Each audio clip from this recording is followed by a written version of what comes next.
Okay, so here we are on the FamilySearch.org website, as you can plainly see up here.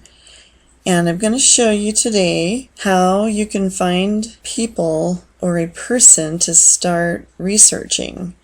This is often the hardest thing people have in the church is you want to do your genealogy, but you think, well, Aunt so-and-so already did it generations and generations, and so there's really nothing left for me to do. And I was the same way, but I actually found out from looking at Family Search and what I'm going to show you today that there are many holes in my genealogy that still need to be worked on. So go ahead and sign in. You're going to click sign in, and then you're going to just use your LDS.org account, name, and password. And I would suggest that you stay signed in for 2 weeks, unless you're on a public or shared computer, because once you get started on family history, you're not going to want to stop and you won't want to log in every time.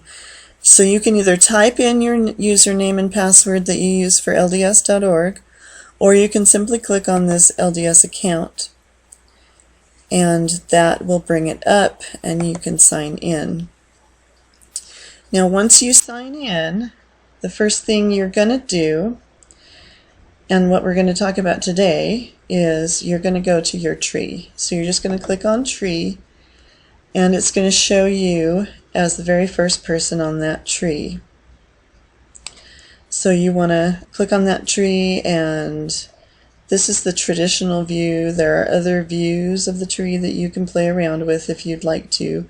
So here I am, right here. Here's my parents and so forth. And then if I keep clicking on expand tree on any of these arrows, it will keep going back generations and generations. So I want to show you now, after you've gotten to this point, click on the fan chart.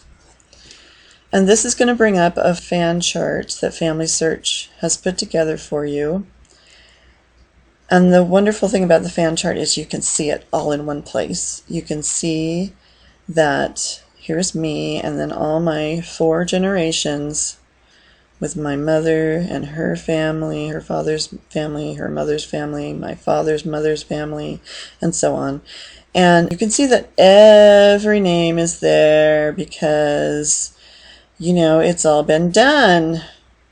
So I think, well, there's not a whole lot for me to do. So where do I go from here?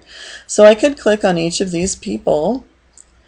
And once you click on that and do tree, so I click on Pernilla, it's going to put Pernilla right here in the center.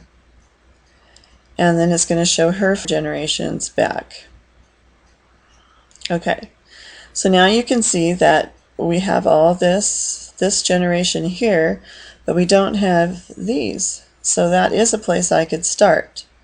Okay, but rather than having to click on each of these people and pull up their circle chart, there's another thing you can do that is so awesome that I want to show you.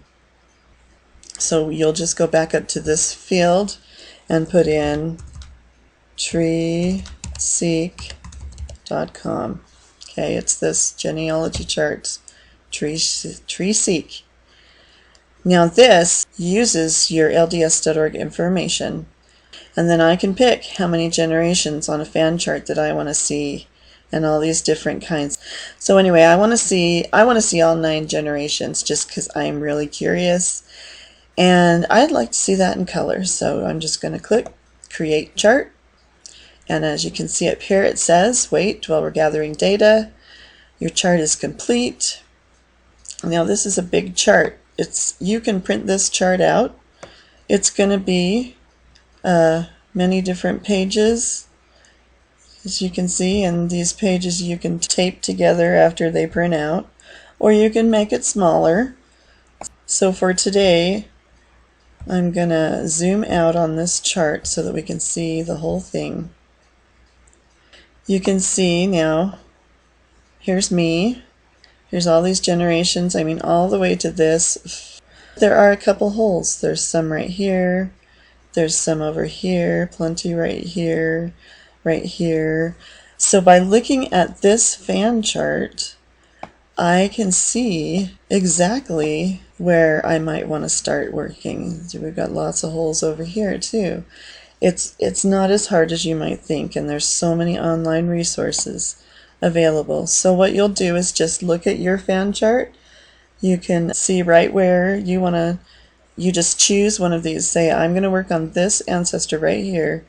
So I'm going to try and find some parents for this. And so you will just pick something that you want to find, and you need to pick a specific thing to work on first. And so, pick one of these empty spaces and say, I'm going to find that person's parents and start working on that. And that is how you start working on LDS.org. When you think all your genealogy is done, but it's not. And that is a quick way to find out what needs to be done.